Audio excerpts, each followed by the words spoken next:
Hello everyone and welcome to a different video, a video I hoped I would not have to make, and it's all about Hyperia's troubled history.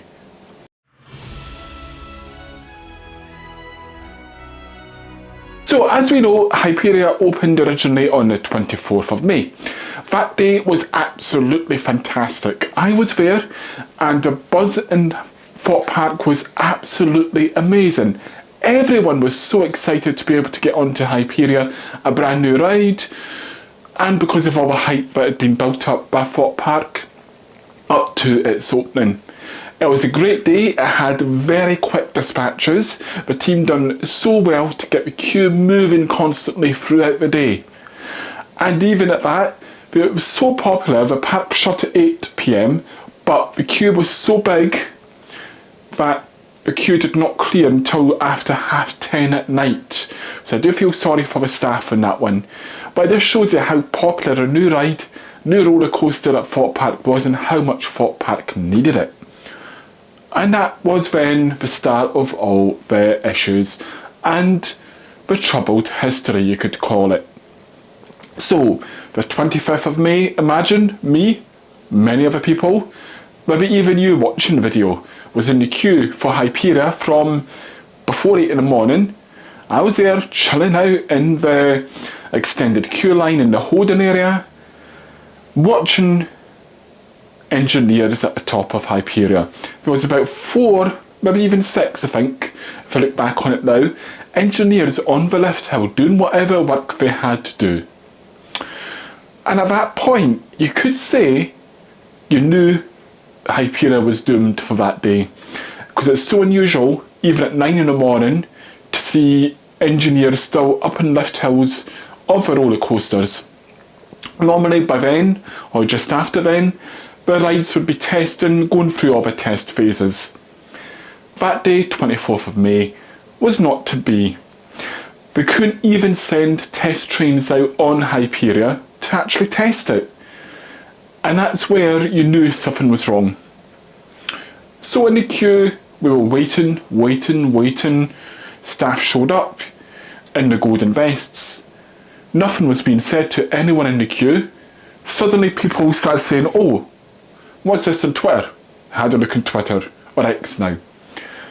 Thought Park announced Hyperia would be shut, and it would be shut for the foreseeable, and they'll give a further update.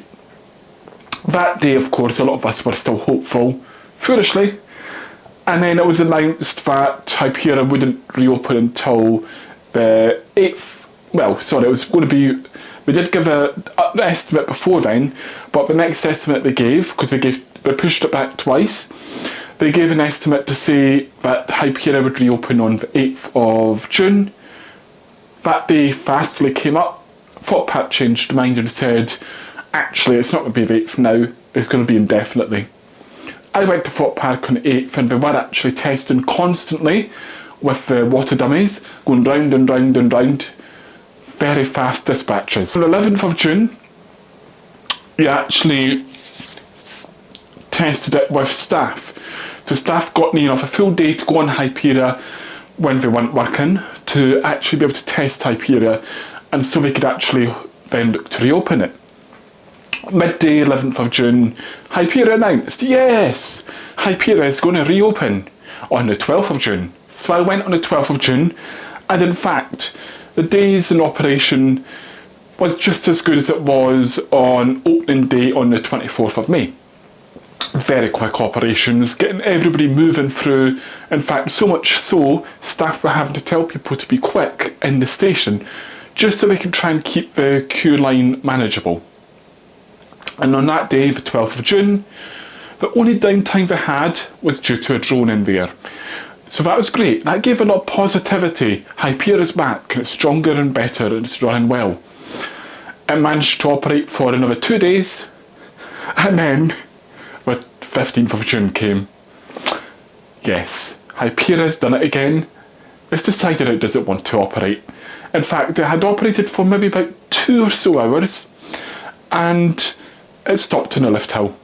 Of course, all the newspapers and stuff reported on riders left stranded on the lift hill for 60 minutes, for an hour. for when it's stranded, of course, the parks have got procedures in place that they follow when such an event does actually happen. And they put that into place. They got the riders down safely. And sadly, on that day, the 15th of June, Hyperia did not reopen for the remainder of the day, leading to yet again a lot more disappointment with everyone. The following day, the 16th of June, it reopened. So that's great news. It's back up and running. Yippee! And come to the 19th of June, the date I've recorded this video. Yes, it's happened again. Hyperia is so doomed, so troubled, that actually, for the first time it's ever happened during its testing in the morning, they're sending a test train out without water dummies, which is probably the mistake that has led to this. It vallied on the outer bank, yes. So you cannot make this up. Hyperia's had so many issues, and now it's had another issue where it didn't quite manage to get up the outer bank. It rolled back, the train stuck. Yeah, what can you say? So at the moment, we don't know when the ride itself will actually manage to reopen. We are hopeful. However, I've got a feeling I might have some more episodes of Hyperia's troubled history because of the way things are. For me, it's such a shame. I managed to go on Hyperia 5 times. Each time has been absolutely amazing. Such a great ride, so thrilling to go on, the airtime you get. I do imagine though, with this latest issue, in fact, it's not a major issue. Rollbacks are perfectly fine to happen, it happens all the time. It might just mean that all testing now in the future has to take place with water dummies. And that'll be some new procedures I'm sure they'll be working on with Mac rides. I hope you've enjoyed this video with Hyperia's troubled history so far. And as I said, I will bring new videos if any more troubled history happens. Hopefully it won't, but we shall see. I'm keeping my fingers crossed that hopefully they can put procedures in now and Hyperia will have a lot more smoother running. If you've enjoyed this video, please do subscribe. Let me know in the comments what you think about Hyperia's troubled history. I'm sure things will get a lot better for Hyperia before we know it. See you all in the next video.